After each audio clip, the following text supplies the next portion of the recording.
டிடியை பொறுத்த வரைக்கும் முதல் நேர்காணலில் வந்து அவங்க கேட்ட கேள்வி எல்லாமே வந்து விஜயை குறித்து மட்டுமே கேள்வி இருந்துச்சு. அவங்க அம்மா குறித்த கேள்வி குறைவாக இருந்துச்சு. ஆனால் அம்மாவை பற்றி அதில் பேசியிருக்கிறார்.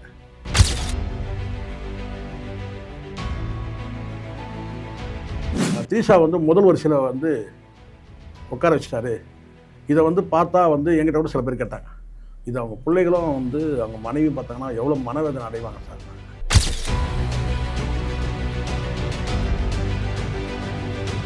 கொந்தளிச்சிருக்கிறோம், கொந்தளிச்சு வீணாக தான் போனோம். நம்ம இதான உண்மை. ஆவேசப்பட்டு உணர்ச்சிவசப்பட்டு வீணாக தான் போனோம் கேட்டா. ஆனால் அந்த விஷயத்தில் அவர் கேட்டால் அவர்கிட்ட நிதானம் இருக்குது, ரொம்ப ரொம்ப பொறுமை இருந்துச்சு. ஸ்டாலின்கிட்டே அந்த குவாலிட்டி உண்டு.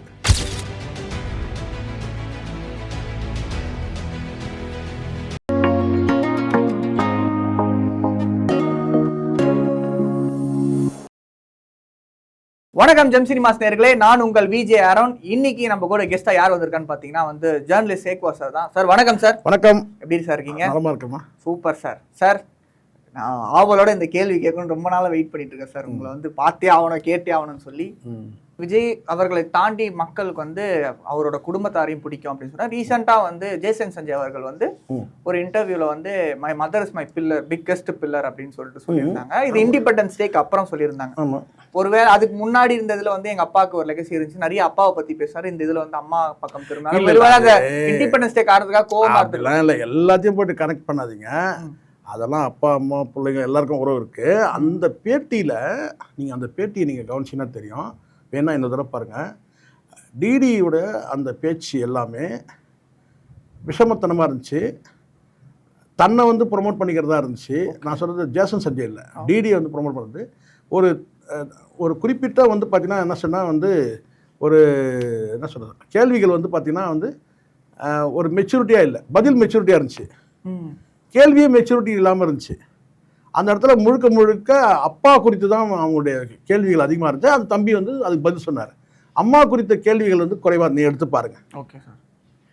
இப்போ இதே இன்னொரு பேட்டியில் வந்து பார்த்திங்கன்னா அம்மா குறித்து கேட்கும்போது அம்மாவுடைய பூர்வீகத்தெலாம் சொல்லுவார். இன்னொரு பேட்டி தெலுங்கு சேனலில் வந்து பேசும்போது இலங்கையில் பிறந்து வளர்ந்தவங்க, அங்கே தாத்தாவுக்கு சொத்து இருக்குது, நான் அங்கே போயிருக்கிறேன், நிறைய விஷயங்கள் சொல்லுவார். அப்போது டிடியை பொறுத்த வரைக்கும் முதல் நேர்காணலில் வந்து அவங்க கேட்ட கேள்வி எல்லாமே வந்து விஜயை குறித்து மட்டுமே கேள்வி இருந்துச்சு. அவங்க அம்மா குறித்த கேள்வி குறைவாக இருந்துச்சு. ஆனால் அம்மாவை பற்றி அதில் பேசியிருக்கிறார்.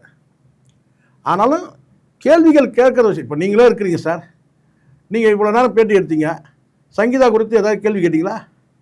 த்ரிஷாவை குறித்து தான் கேள்வி கேட்டேன். உங்கள் டேஸ்ட் அப்படி இருக்குது, உங்கள் டேஸ்ட் அப்படி இருக்குது சார். நான் மக்களோட நீங்கள் மக்களோட முதல் கேள்வி என்ன கேட்டீங்க? த்ரிஷாவை பற்றியே கேட்டீங்க. த்ரிஷா வந்து வெப் சீரிஸ் போயிடுறாங்க சார், அப்படி போயிடுறாங்க அப்படியே மக்களோட கேள்வி கிடையாது. அதுதான் ஆங்கருங்க. இப்போ நீங்கள் சங்கீதா குறித்து கேட்டீங்கன்னா நான் சங்கீதா குறித்து பெருமையாக பேசியிருப்பேன். புரியுதா சொல்கிறது? நீங்கள் பெருமையாக வந்து யாரை பேச முடியாது அவங்கள தான் நீங்கள் கேட்குறீங்க. நீங்கள் சொல்லுங்கள். அப்போது இந்த இடத்துல வந்து ஆங்கர்கள் கேள்வி கேட்கறத பொறுத்து இருக்குது. ஜேசன் சஞ்சய் பொறுத்த வரைக்கும் அப்பாவையும் அம்மாவையும் ஒரே இதில் தான் பார்க்குறாரு.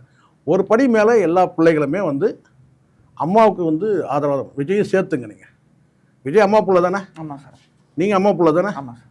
நானும் அப்படி தான். எல்லாருமே அம்மா பக்கம் தான் நிற்போம். அப்போன்னா ஒரு ஸ்டெப்பு கீழே தான் இருப்போம். ஆனாலும் விட மாட்டோம், கீழே விட மாட்டோம். அவரை பொறுத்த வரைக்கும் ஜேசன் சஞ்சய் பொறுத்த வரைக்கும் அப்பா தான் வந்து எனக்கு வந்து எல்லாமே எனக்கு வந்து சொல்லி கொடுத்தாரு, எங்களுக்கு கௌரவம் கொடுத்துருக்காரு, எல்லாம் சொல்லிட்டாரு. அதில் கேள்வியை கேட்கும் போது அங்கே வந்து டிடி வந்து அவங்க தாயார் குறித்து கேள்வியை வந்து குறைவாக வச்சாங்க. நீங்கள் வேணால் எடுத்துப்பாரு. ஆனால் அதுக்காக வந்து இப்போ வந்து அவங்க பேசுகிறாரு, அப்போ வந்து இண்டிபெண்டன்ஸ் டே நிகழ்ச்சினா இதெல்லாம் அவங்க நிறைய சார். இதுதான் இது போன்ற அந்த காட்சி நீங்கள் சொல்கிறீங்கல்ல, ஐயோ இது வந்து பார்த்திங்கன்னா வந்து த்ரிஷா வந்து முதல் வரிசையில் வந்து உட்கார வச்சிட்டாரு. இதை வந்து பார்த்தா வந்து எங்கிட்ட கூட சில பேர் கேட்டாங்க, இது அவங்க பிள்ளைகளும் வந்து அவங்க மனைவி பார்த்தாங்கன்னா எவ்வளோ மனவேதனை அடைவாங்க சார். நான் சொன்னேன் உள்ளபடியாக கேட்டேன். சாதாரண ஒரு என்ன சொல்லி கேட்டால் சாதாரண மக்கள், ஒரு நடுத்தர குடும்பம் அல்லது நடுத்தரத்துக்கு கீழே உள்ள குடும்பம்னா என்ன சொல்லி கேட்டால் ஒரு அடிதடி தகராறே நடக்கும். புரியுங்களா நான் சொல்கிறது? ஒரு என்ன கேட்டால் வந்து இது வந்து பார்த்தீங்கன்னா வந்து ஒரு காஸ்ட்லியான குடும்பம் தான் நம்ம சொல்ல முடியும், ஒரு உயர்ந்த குடும்பம். அதில் இது மாதிரி ஒரு கேட்டால் அதை வந்து அவங்க சகிச்சுட்டு போயிடுவாங்க. ஆனால் மனசு வந்து பக்குவம் அடையும். இப்போ ஜேசன் சஞ்சய்க்கு ஏன் வந்து அந்த அளவுக்கு மெச்சூரிட்டி இருக்குது, ஏன் அந்த பக்குவம் அடையுது? ஸோ பாதிப்புகள் ஏற்க காயங்களை ஏற்க அந்த மனசு வந்து ஒரு பக்குவம் அடையும். எவ்வளோக்கு எவ்வளோ காயங்கள் இருக்குது. இப்போ அது காயமான காட்சி தான் அது, சத்தியமாக அதில் மாற்று கருத்தே கிடையாது. ஜேசன் சஞ்சய்க்கு வந்து த்ரிஷா வந்து முன்வரிசையில் உட்காந்து காயமான காட்சி தான். ஆனால் அந்த காயத்தை ஏற்கிற அந்த பக்குவம் இருக்குல்ல. ஆமாம் சார். அந்த காயத்தை ஏற்கிற அந்த பக்குவம் வந்து பார்த்தீங்கன்னா அவரை இன்னும் கொஞ்சம் பண்படுத்தும். ஓகே, இன்னும் பண்படுத்தும். அதுக்காக வந்து பார்த்தீங்கன்னா ரைட்டு அப்பா இப்படி போயிட்டாருன்னா நம்ம கையில் ஒரு பீர் பாட்டில் எடுத்து நம்ம இப்படி போயிடலாம் அப்படின்னு நினைக்கிற குடும்பம் எத்தனை இருக்கா இல்லையா? இருக்குது சார். சாதாரண மிடில் கிளாஸ் பீப்புளில் அப்பா அந்த பக்கம் ஒயின் ஷாப்பில் ஒரு பக்கம் இருப்பான், இவன் இன்னொரு பக்கம் ஒயின் ஷாப்பில் இருப்பான். இருக்குதா இல்லையா? இருக்காங்க சார். புரியுதா சொல்கிறது? அந்த மாதிரி இல்லாமல் அப்பா வந்து இந்த மாதிரி வந்து நமக்கு வந்து ஒரு என்னெல்லாம் நமக்கு வந்து சொல்லி கொடுத்துருக்காரு, அதை மட்டும் நம்ம ஃபாலோ பண்ணிப்போம். எது அப்பா கிட்ட தேவையோ அதை எடுத்துப்போம். எது தேவையில்லையோ அதை விட்டுருன்னு நினைக்கிறேன். கெட்டதெல்லாம் ஒதுக்கிட்டு கெட்டதை விட்டுலாம். அதுதான் கரெக்டு. அதுதானே கரெக்டு. ஒரு மெச்சூர்டாக மைண்ட் செட். ஆமாம் சார், அதுதானே கரெக்டு. இப்போ எனக்கு எங்கள் அப்பா வந்து பார்த்தீங்கன்னா எல்லாமே கெட்டது தான் எங்கள் அப்பா எடுத்து. எதுவுமே ஒரு விஷயத்தை மட்டும்தான் நல்ல விஷயம் எடுத்தேன். இது எல்லாமே கெட்ட விஷயம் தான் எங்கள் அப்பா இருந்து. எல்லாத்தையும் விட்டுட்டேன் நான். ஒரே ஒரு நல்ல விஷயம்னு கேட்டிங்கன்னா, எங்கேயுமே யாரையுமே காக்க வைக்கக்கூடாது. சொன்னாங்கன்னா 1/2 மணி நேரம் முன்னாடி போகணும்னு சொன்னாங்க. அதை நான் இன்றைக்கி வரைக்கும் ஃபாலோ பண்ணுறேன். உங்களுக்கு தெரியுது, நான் நீங்கள் 1/2 மணி நேரம் லேட்டாக தான் சார் வந்தீங்கன்னு. அது டிராஃபிக் பிரச்சனை சொல்லிட்டீங்க. ஆனாலும் அது சரியான பதில் கிடையாது. டிராஃபிக் இருந்தாலும் ஒரு 1 ஹவர் முன்னாடி வந்தோன்னா சரியாக நினைக்கலாம். இல்லை, நீங்கள் நினைப்பீங்கன்னு தெரியும். ஆனால் அதை ஃபாலோ பண்ணுறேன். ஆனால் நான் கிளம்பிட்டேன். ஆனாலும் வந்து பார்த்தீங்கன்னா வந்து வழியில் வந்து சார் நம்ம ஒரு மெய்யழகன் காம்போ சார் அப்படி நினைக்கலாம். இல்லை சொல்கிறேன் நான். அதாவது நல்ல விஷயத்தை எடுத்துக்கலாம். அப்பா வந்து பார்த்தீங்கன்னா தப்பான விஷயம் அப்பா என்ன, ஐயோ நம்ம பெற்றவராச்சு அவர்கிட்ட இருக்கிறத அப்படியே ஃபாலோ பண்ணணும்னு நினைக்கக்கூடாது. கெட்ட விஷயமா இருந்தால் அதை விட்டுணும். அதுதானே சார் நமக்கு பகுத்தறிவு. புரியுதா சொல்கிறது? அதான பகுத்தறிவு.